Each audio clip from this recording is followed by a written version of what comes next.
मंडळी, ठरलं तर मग या मालिकेचा आजचा म्हणजेच 18 मेचा एपिसोड रिव्ह्यू तुम्ही ऐकत आहात. चला, आज माझं नशीब खूप छान आहे, तर आज सकाळीच एपिसोड रिव्ह्यू आलेला आहे. मस्त वाटलं असं काही एपिसोड आल्यामुळे. प्रेक्षकांनो, आपल्याला जे वाटलं होतं तेच झालंय. सायली सोबत आता प्रिया सुद्धा प्रेग्नंट आहे. आजच्या भागात तुम्हाला बघायला मिळणार आहे ते. बघत राहा ठरलं तर मग. मस्त आणि इंटरेस्टिंग असा एपिसोड रिव्ह्यू आहे. काल आपण शेवटी पाहिलं होतं, सायली सगळ्यांना म्हणते की मी देवाजवळ दिवा लावते आणि पूर्णाजीशी बोलते. शुभम करोती म्हणताना त्यांनाही थोडंसं बरं वाटेल. हा आपण शेवटचा सीन पाहिला होता. इथून पुढचा सीन त्यांनी दाखवलाय सचिन आणि त्याच्या आई वडिलांचा. सचिनने धोका देऊन त्याच्या वडिलांची प्रॉपर्टी स्वतःच्या नावे केली आहे. सचिन त्याच्या आई वडिलांना म्हणतोय, बाबा जरा या पेपरवरती सह्या कराल का? त्याचे बाबा विचारतात, काय आहे रे हे सचिन? सचिन म्हणतो, बाबा त्याचं काय आहे, मला कॅनडाला कधीही जावं लागेल आणि त्यात माझ्या बायकोचा सून म्हणून तुम्हाला उपयोग नाहीये. तुम्ही दोघं एकटेच इथे आहात. तुम्हाला काही झालं तर माझा जीव तिथे वर खाली होईल. त्यामुळे ना बाबा, मी तुमच्या नावाने ही हेल्थ पॉलिसी काढली आहे. तुम्हाला ट्रीटमेंट चांगली मिळेल यातनं. लगेच त्याची आई म्हणते सचिनची, अरे हेल्थ पॉलिसीची काय गरज आहे? तुझ्याकडे पैसे नाही म्हणालास ना तू, मग या सगळ्याची इतकी काय गरज होती? सचिन म्हणतो, आई बाबा असं काय करता? माझ्याशिवाय तुम्हा दोघांना कोण आहे आणि तुम्हा दोघांशिवाय मला कोण आहे? संकटाच्या वेळी आपणच एकमेकांसाठी उभं राहिलं पाहिजे ना. बाबा तुम्ही त्यावर सही करताय ना? आता सचिनचे वडील सचिनवर विश्वास ठेवत त्यावर सही करतात. त्यांना काय माहिती होतं की त्यांचा पोटचा मुलगा त्यांना अशा पद्धतीने फसवणार आहे. ते सही करून ती फाईल सचिनकडे देऊन टाकतात. आणि आता ती सचिनची आई म्हणते, खरंच बेटा तू किती चांगला आहेस रे. अरे एवढ्या त्रासात तू बायकोचा छळ सोसतोय, पण आम्हाला तू विसरला नाहीस. सचिन म्हणतो, तुम्हाला मी कसं विसरेल आई बाबा, असं तो म्हणतो आणि मनात विचार करतो, तुमच्याकडे एवढी सेव्हिंग्स आहे, हे घर आहे, हे सर्व असताना मी तुम्हाला कसं विसरणार? काय बाबा, किती प्रेम आहे तुमचं माझ्यावर. सही करण्याआधी तुम्ही पाहिलं पण नाही की हे कसले पेपर आहेत. आता तुमच्या या प्रेमाचा फायदा तर मी घेतलाच पाहिजे, असं सचिन मनातल्या मनात बोलत असतो आणि ती फाईल चेक करायला लागतो. तेवढ्यात त्यांच्या घरच्या दारावरची बेल वाजते. सचिन दार उघडतो आणि त्याच्या हातात घटस्फोटाचे पेपर पडतात. आता ते पेपर तो चेक करतो. त्याचे आई वडील विचारत असतात त्याला, काय आहे सचिन, हे काय आहे? सचिन म्हणतो, अस्मिताने मला घटस्फोटाची नोटीस पाठवली आहे. त्याची आई म्हणते, जाऊ दे बरं सचिन, तिला जसं वागायचं तसं वागू दे. तसंही मला ती सून म्हणून पसंत नाहीये आणि तू त्या घटस्फोटावर सही कर आणि मोकळं करून टाक तिलाही आणि तूही मोकळा हो. ते वडीलही म्हणतात सचिनचे, हो सचिन, मलाही असं वाटतं की ही केस लवकरात लवकर संपवूनच टाक बरं. सचिन आता अस्मिताला घटस्फोट देण्याच्या विचारात नाहीये बरं का प्रेक्षकांनो. त्याला अजून अस्मिताला त्रास द्यायचा आहे. तो मनात विचार करतो, अस्मिताला मी इतक्या पटकन मोकळं कसं करू? सुभेदारांना वाटते की माझ्या विरोधात पुरावे आहेत त्यांच्याकडे. सुभेदारांनी मला हलक्यात घेण्याची चूक केली आहे, त्याची शिक्षा तर त्यांना मिळायलाच हवी आहे. अस्मिताच्या विरोधात असा सापळा रचेन ना मी की त्यात ती एकटी नाही तर अख्खी सुभेदार फॅमिली अडकेल. हे काहीतरी मोठं ट्विस्ट घेऊन येणार आहे बरं का प्रेक्षकांनो. प्रियाची प्रेग्नन्सी आपल्याला जे वाटलं होतं तेच झालं बरं का. आपला अंदाज होताच की प्रियाला प्रेग्नेंट दाखवतील, पण चला, त्यांनी आधी प्रियाला जेलमध्ये टाकलं, तिला शिक्षा केली. तो ट्रॅक अमेझिंग दाखवला त्यांनी आणि त्यानंतर तिला प्रेग्नेंट दाखवलंय. त्यामुळे आता अश्विन या सगळ्यामुळे इमोशनल होईल का हे बघणं पुढे इंटरेस्टिंग ठरणार आहे. बघू आता पुढे काय घडतंय. इकडे साक्षी आली आहे प्लास्टिक सर्जनकडे आणि त्यांना म्हणते, मला माझा चेहरा बदलायचा आहे, मला माझ्या चेहऱ्याची प्लास्टिक सर्जरी करायची आहे, मला माझा चेहरा पूर्णपणे बदलायचा आहे, हे जमेल का? डॉक्टर म्हणतात, हो जमणार, हे कामच आहे माझं. साक्षी म्हणते, हे सगळं जर पॉसिबल असेल तर या सगळ्यासाठी काय प्रोसिजर असते ते प्लीज मला सांगा. त्यावर ते डॉक्टर म्हणतात की तुम्हाला एक तपासणी करावी लागेल आणि त्यातनं तुमच्या चेहऱ्यामध्ये तुम्हाला काय बदल करायचा आहे ते तुम्हाला मला सांगावं लागेल. बेसिक सर्जरी करून तुम्ही या आणि बेसिक टेस्ट करून तुम्ही या सर्जरीसाठी फिट आहात का ते बघावं आणि पुढची प्रोसेस, रिस्क काय असते, रिकव्हरी कशी होते, हे सगळं तुम्हाला सांगू आणि मग पुढची सगळी प्रोसेस करू. त्यावर साक्षी म्हणते, हे बघा डॉक्टर, मला कुठलीही रिस्क घ्यायची नाहीये आणि हे सगळं मला लवकरात लवकर करायचंय. प्लीज डॉक्टर मला सांगा, या सगळ्यामध्ये मी माझी ओळख बदलू शकेल का? त्यावर ते डॉक्टर म्हणतात, हो हो अगदीच, तुम्ही तुमची ओळख बदलू शकाल. अगदी 100% तुम्ही आम्हाला जे काही ब्रीफ द्याल ना, अगदी त्याचप्रमाणे तुमचा चेहरा आम्ही बनवू. नवीन चेहरा, तुमची नवीन ओळख असेल. साक्षी त्या डॉक्टरांना म्हणते, डॉक्टर मला लवकरात लवकर ही सर्जरी करायची आहे. कुठला दिवस असेल, काय असेल हे मी तुम्हाला लवकर कळवते आणि थँक्यू, भेटूया लवकरच, असं म्हणून आता ती तिथून निघाली आहे. ती तिथून निघता क्षणीच तिला गाडीत बसल्यावर सचिनचा कॉल येतो. सचिन तिला म्हणत असतो, साक्षी मला तुझ्याशी बोलायचंय, तू कुठेस? मला तुला अर्जंटली भेटायचंय. साक्षी म्हणते, अरे सचिन, मी अण्णाच्या कामासाठी बाहेर आले आहे. अरे आत्ता नाही भेटू शकणार मी पनवेलमध्येच नाहीये. सचिन म्हणतो, पण मग तू लवकरात लवकर परत ये, मला महत्वाचं बोलायचंय तुझ्याशी. साक्षी म्हणते, हो मला पण तुझ्याशी महत्वाचंच काहीतरी बोलायचंय, चल ठेवते फोन, असं म्हणून तिने फोन ठेवलाय. सचिनने पण फोन ठेवलाय. आता मला असं वाटतंय प्रेक्षकांनो, पुढचा अंदाज की साक्षी बदललेलीच दिसणार आहे आपल्याला पुढे. ऑब्विसली आता तिने हे सगळं ठरवलंच आहे, प्लास्टिक सर्जरी करायची वगैरे, त्यामुळे सचिनला भेटणारी साक्षी ही चेहरा बदलून आलेली असणार आहे. बघूयात पुढे काय काय घडतंय.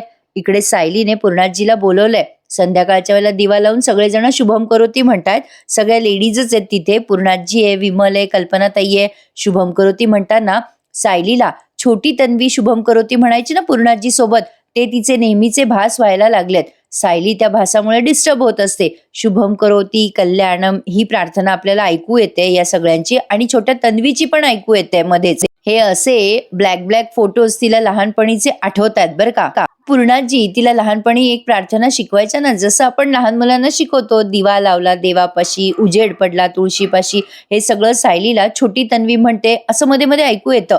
आता ते सगळं ऐकल्यावर सायली थोडी डिस्टर्ब होते नेहमीप्रमाणेच. आता ते प्रार्थना त्यांची पूर्ण होते तेव्हा सायलीला पूर्णाजी म्हणतात, किती दिवसांनी तन्वी आपण शुभम करोती म्हटलो ना, अगं तू लहान असताना आपला नित्यक्रम होता बरं का हा, आणि आता तर सवय सुटली ती सुटलीच. सायली विचारते, खरंच मी लहान असताना आपण एकत्र शुभम करोती म्हणायचो का ग पूर्णाजी? पूर्णाजी म्हणतात, अगं मग काय, मला दिवा लावायला थोडा जरी उशीर झाला ना तन्वी, की तू माझा हात धरून इथे घेऊन यायचीस मला, हट्ट करून एकत्र शुभम करोती म्हणायचो आपण. सायली आता विचार करते, बापरे आता या सगळ्याशी माझा काय संबंध आहे, मला आता कोणाचा आवाज ऐकू येत होता. सायलीला ते काय कळत नाही प्रेक्षकांनो. हे सगळं आता सायलीला जेव्हा सिरियल संपणार असेल तेव्हाच कळणार आहे. तर असो, पूर्णाजी म्हणतात, मी आता जरा माझ्या खोलीत जाऊन जप करते हं. पूर्णाजी निघून जात असतात तेव्हा सायली तिच्याच विचारात पडलेली असते. कल्पनाताई तिला म्हणतात, अगं ए सायली, तुला पूर्णाईशी बोलायचं होतं ना डॉक्टरांबद्दल. सायली म्हणते, अरे हो हो हो, बोलते बोलते, असं म्हणून सायली पूर्णाजीच्या मागे मागे जाते आणि म्हणते, पूर्णाजी अगं थांब ना, मला ना तुझ्याकडे काहीतरी मागायचंय, देशील का ग? पूर्णाजी म्हणतात, बेटा तू मागितलं आणि मी देणार नाही असं होईल का, बोल काय हवंय? सायली म्हणते, अगं पूर्णाजी, त्या दिवशी त्या डॉक्टर नव्हत्या आल्या का, तू त्यांच्याशी बोलली होतीस आणि त्याच परत आज येणार आहेत, त्यांच्याशी बोलशील का तू जरा परत? अगं त्या दिवशी तुला बरं वाटलं होतं ना त्यांच्याशी बोलल्यावर, छान झोपली होतीस बघ नंतर, आज बोल ना ग त्यांच्याशी प्लीज. पूर्णाजी म्हणतात, अगं तन्वी, मला तर काहीच होत नाहीये, मी कशाला बोलायचं डॉक्टरांशी, काही असेल तर मी बोलेल की अश्विनशी, दुसऱ्या डॉक्टरशी कसं ग बोलायचं? सायली म्हणते, अगं पूर्णाजी, सगळे उपचार एकाच डॉक्टरनी करायचे नसतात. पूर्णाजी म्हणतात, का नाही करायचे एका डॉक्टरने, बाई ऐकावं ते सगळं नवलच आहे. सायली म्हणते, पूर्णाजी ऐक न ग, माझ्यासाठी बोल ना डॉक्टरांशी, तुला काही करायचं नाहीये, फक्त गप्पा मारायच्या डॉक्टरांशी. पूर्णाजी म्हणतात, बरं तुझा हट्टच आहे ना, तर बोलते त्यांच्याशी, पण तन्वी बेटा तुझ्या इच्छे खातर करते मी हे सगळं. त्यावर सायली म्हणते, हो चल आपण तुझ्या खोलीत जाऊयात. इकडे अश्विनने ऑलरेडी डॉक्टरांना बोलवलेलं असतं. अर्जुन आणि अश्विन डॉक्टरांशी बोलत असतात पूर्णाजी बद्दल. पूर्णाजीच्या खोलीत येत हे तिघे जण. अश्विन सांगत असतो डॉक्टरांना, पूर्णाजी अजून आहे तशीच आहे, ती अजूनही सायली वहिनीला तन्वीच समजते. त्यावर या डॉक्टर म्हणतात, डोंट वरी डॉक्टर अश्विन, आपल्याला घाई करता कामा नये, आपण या प्रोसेसमध्ये व्यवस्थित ट्रीटमेंट देऊ त्यांना. तेवढ्यात पूर्णाजी येतात खोलीमध्ये. मग अर्जुन म्हणतो, ये पूर्णाजी बस. सायली म्हणते, बस पूर्णाजी, तू डॉक्टरांशी बोलत, मी बाहेर आहे.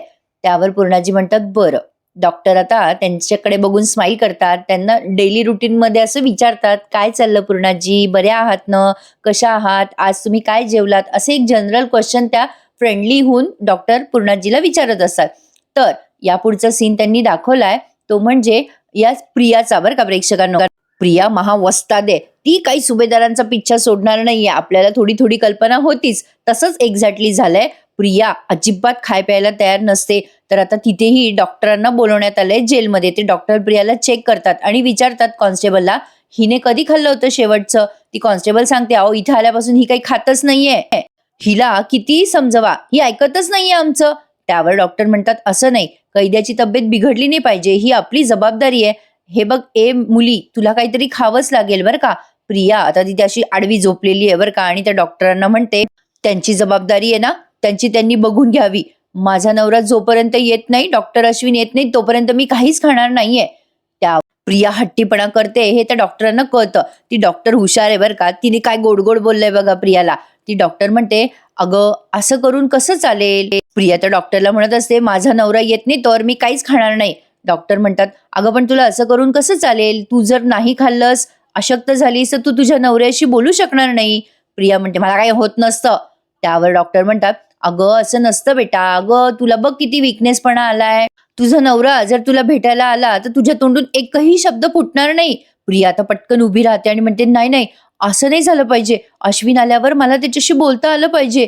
नाही, नाही, नाही, नाही. तू सोडून माझं दुसरं कोण आहे या जगात? तो जर मला मदत करायला नाही म्हणाला तर? नाही, नाही, नाही. मला त्याच्याशी बोलता आलं पाहिजे." डॉक्टर म्हणतात, "अगं, त्याच्याशी बोलायला तुझी ताकद तर पाहिजे ना शिल्लक. तो आला तर तुला बोलताच येणार नाही आणि तो तुझ्याशी न बोलता निघून जाईल. त्यापेक्षा थोडंसं खाऊन घे." प्रिया लगेच तयार होते आणि म्हणते, "हो, मी खाऊन घेते, मी खाऊन घेते." तिच्या समोर लगेच त्यांनी जेवण आणलंय. प्रिया आता अशी खात असते तेव्हा तिला ठसका लागतो बरं का. पण ती खाता खाता बडबडत असते, "अश्विन आला तर मला त्याच्याशी बोलता आलं पाहिजे, मला त्याच्याशी बोलता आलं पाहिजे." तिला ठसका लागतो तेव्हा ते पाणी देतात तिला प्यायला. आता त्या डॉक्टर म्हणतात, "अगं, सावकाश खा. इथे जे जेवण देत आहे ना ते जेव." डॉक्टरांचं कामच आहे प्रेक्षकांनो. प्रिया कशी असली तरी त्यांच्यासाठी ती एक पेशंट आहे. त्यामुळे त्या प्रियाशी गोड गोड बोलून तिला जेवू घालतातच. डॉक्टर म्हणतात, "आता जेव हं, व्यवस्थित जेव." प्रिया म्हणते, "हो, हो, मी जेवणार. अश्विन आला ना की मला सांगा हं." आता ते सगळे तिथून निघून जातात. प्रिया जेवत असते आणि बडबडत असते, "हो, अश्विन आला तर मला बोलता आलं पाहिजे." तिने तेवढं जेवण संपवलंय. तर आता ती प्रेग्नंट आहे हे तिला पुढच्या भागात कळणार आहे बरं का प्रेक्षकांनो. पुढचा प्रोमोच त्यांनी तो दाखवलाय. इकडे आता सुभेदार पण सगळे जेवायला बसलेले असतात. आता तेवढ्यात अश्विन येतो आणि अश्विनचा मूड जरा डाऊन असतो. आता कल्पनाताई त्याला विचारतात, "काय रे बाबा, अश्विन, निघालायस का कुठे?" अश्विन आता समोर येतो आणि म्हणतो, "हो मम्मा, मला ना हॉस्पिटलला जायचंय." प्रतापराव म्हणतात, "अरे पण आत्ता तर मगाशी आलास ना हॉस्पिटलमधनं, परत चाललायस हॉस्पिटलमध्ये? आता काय नाईट ड्युटी लावून घेतलीस की काय?" "अरे, अरे बेटा, असं करू नकोस. दिवस-रात्र काम करशील तर तब्येत बिघडेल ना तुझी." अश्विन म्हणतो, "डॅड, दिवस-रात्र कामात असलो ना, की नको त्या आठवणी येत नाहीत." पूर्णाजी लगेच त्याला विचारतात, "नको त्या आठवणी? काय रे अश्विन, असं काय घडलंय, जे तुला आठवायचं नाहीये?" आता अश्विन घाबरतो. पूर्णाजीला काय उत्तर द्यावं ते त्याला कळेना. अश्विन शेवटी म्हणतो, "अगं पूर्णाजी, काय आहे ना, दिवसभर घरी असलो ना, की सचिन आणि अस्मिताईचेच विचार येतात बघ मनात. हॉस्पिटलला असलं तर कसं कामात अडकून जातो ना, मग टेन्शन येत नाही." त्यावर आता पूर्णाजी म्हणतात, "हो, मला कल्पना आणि तन्वीने सांगितलाय सगळा प्रकार. नाही, एक गोष्ट लक्षात ठेवा, असं माणूस आपल्या आयुष्यातून गेलं ना, ते तर चांगलंच आहे." अस्मिताबद्दल बोलताय त्या, म्हणजे अस्मिताच्या बाबतीत त्यांना सगळं वास्तव माहिती आहे बरं का प्रेक्षकांनो. अस्मिताला त्या म्हणतात, "दुःख करायचं नाही अशा माणसाच्या जाण्यामुळे." मग अस्मिता म्हणते, "हो पूर्णाजी, मी केव्हापासून तोच प्रयत्न करतेय. मी दुःखात नाहीच आहे. सचिनचा मी विचार पण आता करणार नाहीये. आमच्या आयुष्यात मी आणि माझं बाळ आनंदातच राहणार." अर्जुन म्हणतो, "अश्विन, तू जा हॉस्पिटलला, पण जायच्या आधी जेवून जा हं." आता अश्विन तिथे बसतो जेवायला. आता इथे ना त्यांनी एक असा प्रसंग दाखवलाय बरं का. आजचा एपिसोड छान दाखवलाय त्यांनी प्रेक्षकांनो. इथे एक प्रसंग दाखवलाय त्यांनी. विमल वाढत असते आता सगळ्यांना. तेवढ्यात ना या विमलला फोन येतो बरं का. सायलीने काल जे प्रेग्नन्सी टेस्ट किट आणलं ना, त्यासाठी हा प्रसंग बरं का प्रेक्षकांनो. आता विमल वाढता वाढता तिला फोन येतो विमलच्या मावशीचा. विमल त्या मावशीशी बोलते, म्हणते, "हॅलो, हां बोल ग मावशी." "अरे देवा, बरं बरं बरं, तू काळजी नको करूस, मी तिकडे पोहोचते हं." "काय सांगतेस? अरे बापरे, हो का? बरं बरं, अगं तू काळजी नको करू मावशी, मी येते हं." असं म्हणून तिने फोन ठेवलाय बरं का विमलने. आणि आता ती सांगते सगळ्या सुभेदारांना काय फोन आला होता तिच्या मावशीचा. कल्पनाताई विचारतात तिला, "अगं बाई विमल, काय झालं ग?" आता कल्पनाताई पण विचारतात, पूर्णाजी पण विचारतात. मग सांगते विमल, "अहो पूर्णाई, माझ्या मावशीचा फोन आला होता हो. म्हणजे तिच्या लेकीने, म्हणजे माझ्या मावस बहिणीने, ते काय गरोदरपणाची चाचणी करतात ना घरी, ती चाचणी केली होती बघा. आणि त्यामध्ये तिला कळलं की ती गरोदर आहे. पण तिने आनंदाने सांगून टाकलं सगळ्यांना ती गरोदर आहे. तिच्या सासू-सासऱ्यांनी तर पूजा पण घातली. पण ना, ती जेव्हा डॉक्टरकडे गेले ना, तेव्हा कळलं की ते जे रिपोर्ट होते ना चाचणीचे, ते खोटे होते म्हणे. ती गरोदरच नाहीये." बघा, आता हे सगळं सायलीने टेस्ट केलं ना म्हणून. विमल म्हणते, "अहो, त्या पोरीला घराबाहेर काढायला निघाले तो सासू-सासरे, चिडलेत तिच्यावरती. ती खोटं बोलली म्हणून. माझी मावशी गेलीये तिकडे, पण तिचं लोकं ऐकत नाहीयेत हो ते. माझ्या मावशीला गरज आहे हो माझी, मी जाऊ का वहिनी?" कल्पनाताई म्हणतात, "बाई जा, आणि काही लागलं तर सांगा मला." विमल पटकन तातडीने निघते, "हो आलेच" म्हणून. आता बघा प्रेक्षकांनो, इथे त्यांनी मग चर्चा दाखवली आहे सगळ्या सुभेदारांची. सायलीला मनात खुट्ट होतं. ती विचार करते, अरे, म्हणजे घरी केलेली चाचणी चुकीची असू शकते तर. म्हणजे मला जर डॉक्टरांनी सांगितलं तरच खरं. सायली मनात विचार करते, मी जर सगळ्यांना सांगितलं आणि जर नंतर रिपोर्ट नाही आले मी गरोदर असल्याचे तर? सायलीच्या मनात आता हा प्रश्न निर्माण झाला. त्यामुळे ती आता हॉस्पिटलमध्ये तपासणी करायला पण जाणार आहे बरं का प्रेक्षकांनो. अस्मिता म्हणते, "हो, मी पण ही घरी चाचणी केली होती. पण डॉक्टर सांगतात की हे रिपोर्ट चुकीचे असू शकतात. त्यामुळे नंतर मी लगेच हॉस्पिटलला गेले होते." आता अर्जुन म्हणतो, "अरे, पण त्या बाईला काय घराबाहेर काढायचं? तिचा अंदाज चुकला म्हणून? काहीही काय?" कल्पनाताई म्हणतात, "नाही, हे सगळं चुकीचंच आहे." आस लागलेली असते रे अर्जुन. नातवंड येणार म्हटल्यावरती जरा मन आनंदित होतं ना. आणि असा आनंदाच्या क्षणी असं काही ऐकलं तर हिरमोड होईलच रे अर्जुन. आता जो तो ज्याचे त्याचे अंदाज आणि ओपिनियन सांगतोय बरं का. लगेच प्रतापराव म्हणतात, "नाही, पण त्या पोरीचं चुकलंच. तिने आनंदाच्या भरात आधी खात्री करून घ्यायला हवी होती. मग घरच्यांना सांगायचं. असं आशेला लावू नये ना." अर्जुन म्हणतो, "अरे डॅड, पण ही गोष्ट आधी नवरा बायकोने डिस्कस केली पाहिजे. मग घरच्यांना सांगायला पाहिजे, नाही का?" प्रतापराव म्हणतात, "हां, तेही बरोबर आहे." अश्विन म्हणतो, "हो, ह्या होम टेस्ट ज्या आहेत ना, त्या बऱ्यापैकी रिलायबल असतात. तरी सुद्धा एकदा डॉक्टरांकडे जाऊन तपासणी केलीच पाहिजे." आता अश्विनने सांगितलं, अर्जुनने सांगितलं, हे सगळं सायलीच्या डोक्यात बसलं फिट. मी म्हटलं ना मगाशी, त्यासाठीच त्यांनी हा प्रसंग दाखवला. म्हणजे सायलीने काल जी तपासणी केली ना, ती विश्वास ठेवण्यासारखी आहे की नाही याबाबतीत तिला मनात शंका यावी म्हणून. तर असो, आता सायली विचार करायला लागली आहे, "अच्छा, म्हणजे बरं झालं देवी आई, मला या सगळ्यांना सांगण्याच्या आधी तू सावध केलं. आता मी उद्याच डॉक्टरांकडे जाते आणि डॉक्टरांनी जेव्हा मला सांगितलं ना, की मला दिवस गेलेत, मग घरच्यांना ही बातमी देते." म्हणजे त्यांनी सायलीची ही आनंदाची बातमी आहे ना प्रेक्षकांनो, ती मुद्दाम लांबणीवर टाकली आहे. आता शेवटचे सीन तुम्ही एन्जॉय करत आहात. सायली आता तिच्या खोलीत जाते बेडरूममध्ये. रात्रीच्या वेळेला एकटीच विचार करत बसलेली असते. आतापर्यंत जे जे झालं ते तिला आठवतंय. म्हणजे विमलने सांगितलेलं ते सगळं किटचं वगैरे. त्यामुळे तिच्या डोक्यात आलंय की काही झालं तरी आधी डॉक्टरांकडे जायचं, तपासणी करायची आणि मग घरच्यांना सांगायचं. आता कसं आहे प्रेक्षकांनो, ही अशी बातमी वगैरे असली ना, की ती आधी आईला सांगतो आपण, घरच्यांना सांगतो. पण सायली का सांगत नाहीये? आता तिला वाटतं बरं का अर्जुनला सांगावं. आता हाच तो सीन आहे. अर्जुन आतमध्ये येतो बेडरूममध्ये. ती तिच्या तंद्रीत असते सायली. अर्जुन अचानक तोही विचार करतो आणि त्या टेबलला जोरात लाथ मारतो. त्यामुळे सायली दचकते आणि ती पटकन अर्जुन जवळ जाते आणि म्हणते, "अहो, काय झालं तुम्हाला?" अर्जुन जरा मनस्ताप व्यक्त करतो सायली जवळ. तो म्हणतो, "सायली, मला खूप टेन्शन आलंय ग. आधी वाटत होतं ती प्रिया या घरातनं गेली ना तर सगळं नॉर्मल होईल, सगळं पहिल्यासारखं होईल. पण नाही, ते काही झालंच नाही. जाताना तिने किती प्रॉब्लेम करून ठेवलेत. अश्विन डिस्टर्ब झालाय. पूर्णाजीची अवस्था बघ कशी झालीये. अस्मिताची ही घटस्फोटाची केस, मला कळतच नाहीये हे सगळं कसं हँडल करायचं." सायली म्हणते, "अहो, मी आहे ना, आपण दोघं मिळून ही परिस्थिती सांभाळूयात ना." अर्जुन म्हणतो, "मला कळतंय सायली, तू आहेस ग, पण मला ना खूप टेन्शन आलंय. मला कळतच नाहीये कसं करावं, पुढे काय करावं. आता असं वाटायला लागलंय ना, कुठून तरी काहीतरी गुड न्यूज यावी. म्हणजे मम्मा, डॅड सगळ्यांच्या चेहऱ्यावरती स्माईल परत यावं. मला खरंच असं वाटतंय ग सायली मनापासनं." मग सायलीला वाटतं की आपली ही गुड न्यूज अर्जुनला द्यावीच. म्हणून ती विश्वासाने त्याला सांगायला जाते बरं का. "आता बसा ना, हो बसा. मला पण ना तुम्हाला एक गंमत सांगायची आहे." अर्जुन म्हणतो तिला, "हे बघ सायली, मला ना आता कुठली गंमत ऐकायची नाहीये. मी त्या मनस्थितीत नाहीये ग, माझा मूड नाहीये." सायली म्हणते, "ऐका ना, मला काय सांगायचंय. अहो, गंमत अशी आहे, जेव्हा एक दार देव बंद करतो ना, तेव्हा दुसरं दार पण उघडतो. पहिल्यांदा आपल्याला जास्ती दुःख देतो, पण नंतर मात्र खूप सुख देतो. अशी सोय देवाने केलेली असते बरं का आपल्यासाठी." अर्जुन म्हणतो, "सायली, तू काय बोलतेस? मला काही कळत नाहीये." सायली म्हणते, "मला ना कालपासून तुम्हाला महत्वाचं काहीतरी सांगायचंय." अर्जुन म्हणतो, "काय सायली? बोल ना. अगं बोल, काय सांगायचंय?" सायली म्हणते, "अहो, ते म्हणजे मला ना कालपासून थोडंसं न गरगरायला लागलंय. थोडंसं अशक्तपणा आलाय. कुठलाही आजार असला ना की त्रास होतो. म्हणजे थोडंसं मला 1-2 वेळेला मळमळलं सुद्धा." अर्जुन म्हणतो, "अरे, आधी का नाही सांगितलंस तू सायली? थांब बरं, मी अश्विनला बोलवतो." सायली म्हणते, "अहो, नको नको, भाऊजींना नको." मग लगेच अर्जुन म्हणतो, "मग दुसऱ्या डॉक्टरला बोलवू का? थांब थांब, मी लगेच फोन करतो." सायली म्हणते, "अहो नाही हो, थांबा जरा, अश्विन भाऊजींना सांगण्यासारखं नाहीये." आता सायली असं बोलते आणि एकदम खालून पूर्णाजीचा आवाज येतो, "तन्वी, ए तन्वी." अरे यार मंडळी, या पूर्णाजीचा एक वेगळाच केमिकल लोचा करून ठेवला यांनी. पूर्णाजी सायलीला तन्वी समजतात आणि त्या अश्विनची बायको समजतात सायलीला. अरे देवा, आता त्या खालून ओरडत असतात, "तन्वी, तन्वी कुठे आहेस तू?"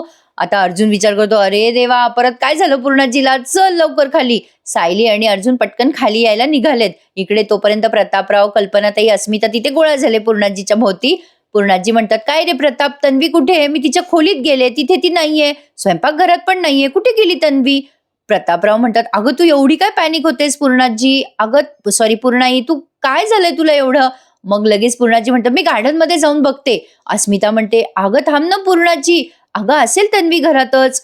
मग पूर्णाजी म्हणतात, कुठे? पण ती दिसत नाहीये ना. मग सायली पटकन खाली येते. मग पूर्णाजी तिला विचारतात, काय गं तन्वी, तू वर काय करत होती? सायली आता गडबडते, पण ती सावरून घेते नेहमीप्रमाणे प्रसंग आणि म्हणते, अगं पूर्णाजी, मी ना मामा मामींच्या खोलीत गेले होते, ते सब्जा टाकायचा होता ना मला मामीच्या खोलीत म्हणून. कल्पनाताई म्हणतात, हो पूर्णाई, मीच सांगितलं होतं तन्वीला की आमच्या खोलीत ते पाणी नेऊन ठेव म्हणून. मग सायली विचारते, पूर्णाजी तू कशाला गेली होतीस आमच्या खोलीमध्ये? त्यावर पूर्णाजी म्हणतात, अगं अश्विनची नाईट ड्युटी आहे ना आज, मग मी विचार केला की तू माझ्या खोलीत झोपशील ना आज. सायलीला ते खटकतं आणि अर्जुनला पण. पूर्णाजी म्हणतात, चल बरं माझ्यासोबत झोपायला, हेच तर सांगायला आले होते मी तुला. सायली आता हसून म्हणते, अगं पूर्णाजी, काहीतरीच काय, मी काय लहान आहे का? मी झोपेल ना माझ्या खोलीत. पूर्णाजी म्हणतात, नाही नाही, माझी हरकत आहे बरं का. लहानपणी आठवतंय ना तुला, इथे आल्यावर तुला माझ्याच खोलीत झोपायचं असतं. नाही, तू कधी गेस्ट रूम मध्ये रविराज आणि प्रतिमा बरोबर झोपलीच नाहीस तन्वी. अगं आता मी तुला असं कसं एकटं सोडू? सायली म्हणते, अगं पूर्णाजी, मी काय लहान आहे का आता? आणि मला काही एकटीला झोपायची भीती नाही वाटत. पूर्णाजी म्हणतात, तरी सुद्धा तू माझ्याच खोलीत आज झोपायचं, चल बरं. अगदी हट्टाने त्या सायलीला नेतातच खोलीत. पण सायली बिचारी मनात विचार करते, आता काय करू? मला सांगायला हवं ना यांना मी गरोदर आहे.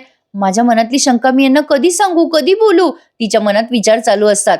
आता तिला काही पर्याय शिल्लक राहत नाही म्हणून ती म्हणते, बरं पूर्णाजी, चल मी येते झोपायला तुझ्यासोबत, जा तू पुढे, मी 10 मिनिटात येते. पण पूर्णाजी लगली जिद्दीलाच पेटलेल्या असतात. 10 मिनिटं कशाला, चल बरं, झालंय ना तुझं काम, चल चल. प्रतापराव म्हणतात, अरे असं काय करतेस पूर्णाई, अगं तिला काही स्वयंपाकघरात काम असेल ना. पूर्णाजी म्हणतात, एखाद दिवस तुझ्या बायकोने कामं केले तर बिघडणार आहे का? चल जाऊ दे. चल बरं तू तन्वी, चल. असं म्हणून हट्टाने त्या सायलीला घेऊनच जातात त्यांच्या खोलीत बरं का. आता काय बाबा, त्यांना आता त्रासच आहे, त्यामुळे त्यांना काही बोलताच येत नाही. प्रतापराव म्हणतात, बापरे, पूर्णाजीचा हट्ट म्हणजे सायलीसाठी त्रासच होऊन बसलाय. बाबा अर्जुन, तुमच्या दोघांची खूप ओढाताण होत असेल ना. अस्मिता म्हणते, हो ना, बिचारी सायली, तिला खूप त्रास होतो ना. कल्पनाताई म्हणतात, हो ना बाई, माझाही जीव वर खाली होतो आणि या सायलीला तर इकडे आड आणि तिकडे विहीर असं झालंय. अर्जुन म्हणतो, ठीक आहे मम्मा, हरकत नाहीये, आम्ही जे करतोय ते आपल्या पूर्णाजीसाठी तर करतोय, काहीच प्रॉब्लेम नाहीये, असू देत, मी आता जातो पडायला. असं म्हणून अर्जुन निघून गेलाय. हे सगळे त्याला गुड नाईट करतात. आता हे पण झोपायला गेलेत आपापल्या जागेवर. इकडे अर्जुन त्याच्या रूम मध्ये जातो तेव्हा त्याला चैतन्याचा कॉल येतो बरं का. आता प्रियाची हिअरिंग आहे उद्या कोर्टामध्ये, त्यामुळे आता अर्जुनला कळेलच प्रेक्षकांनो की प्रिया प्रेग्नंट आहे. अर्जुन ही न्यूज घरच्यांपर्यंत पोहोचवेल का? अश्विनची त्यावर काय रिॲक्शन असेल? हे सगळे प्रॉब्लेम पुढे येणारच आहेत, पण त्यासाठी बघत राहा. ठरलं तर मग चैतन्याचा फोन आलाय. अर्जुन म्हणतो, बोल रे चैतन्य. चैतन्य म्हणतो, अरे उद्याची हिअरिंगची डेट मिळाली आपल्याला प्रियाची. अरे चांगलंय बघ, उद्याच मिळाली आहे. जेवढ्या लवकर ही केस सॉल्व्ह होईल ना तेवढं बरं आहे. अर्जुन म्हणतो, हो चैतन्य, ही ओपन आणि शट केस आहे, आपल्याला काही टेन्शन नाहीये, उद्याच्या उद्याच रिझल्ट मिळून उद्याच्या उद्याच ही केस शट पण होऊन जाईल. चैतन्य म्हणतो, पुराव्याच्या सगळ्या फाईल्स वगैरे तुझ्याकडे आहे ना, मी येतो सकाळी तुझ्याकडे. अर्जुन म्हणतो, नको नको, इकडे नको येऊस, मीच ऑफिसमध्ये येतो, आपण तिकडनंच जाऊयात कोर्टामध्ये. फायनली प्रियाला जन्मठेप होणारच. चैतन्य म्हणतो, yes, let's hope for the best. असं म्हणून आता या दोघांनी फोन ठेवून दिलाय. पण इकडे सायली पूर्णाजीच्या खोलीत झोपली आणि तिथे अंधार आहे प्रेक्षकांनो. आता ती झोपल्या झोपल्या विचार करते, करावं तर काय करावं. तिला पुन्हा ते सगळं आठवतंय की अर्जुनला बेबी नकोय, पण ती आता प्रेग्नंट आहे. ते सगळं फ्लॅशबॅक तिला आठवतंय आणि ती मनात विचार करते की आता अर्जुनला कसं सांगावं. सायलीला आता रडायला येतं आणि ती विचार करते, मला यांना सांगायची संधी का मिळत नाहीये? घरातल्या घरात मला यांना हे सांगता येत नाहीये. देवी आई, तुझ्या मनात तरी काय आहे?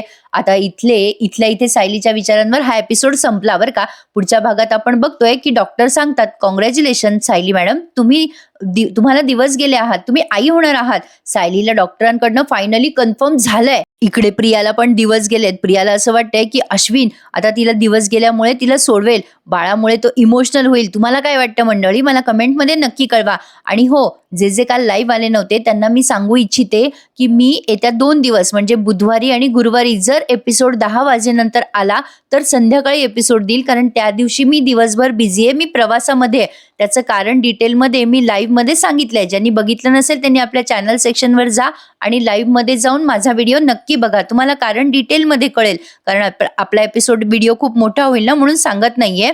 तर येत्या 2 दिवस मी स्किप करणार नाहीये प्रवासामध्ये. फक्त उशीर होईल प्रेक्षकांनो मला एपिसोड टाकायला. मंडळी एपिसोड माझे मिस होणार नाहीये. फक्त जर एपिसोड सकाळी 10 नंतर आला, बाय चान्स उशिरा आला, तरच मी तो तुम्हाला संध्याकाळी देईल. 2 दिवसासाठी मला ॲडजस्ट कराल अशी मी अपेक्षा करते. आणि आजचा एपिसोड तुम्हाला कसा वाटला हे मला कमेंटमध्ये नक्की कळवा. आणि नेहमीप्रमाणे आपल्या चॅनलला लाईक, शेअर आणि सबस्क्राईब करायला विसरू नका. भेटूयात उद्या पुन्हा एकदा. तोपर्यंत काळजी घ्या स्वतःची. धन्यवाद.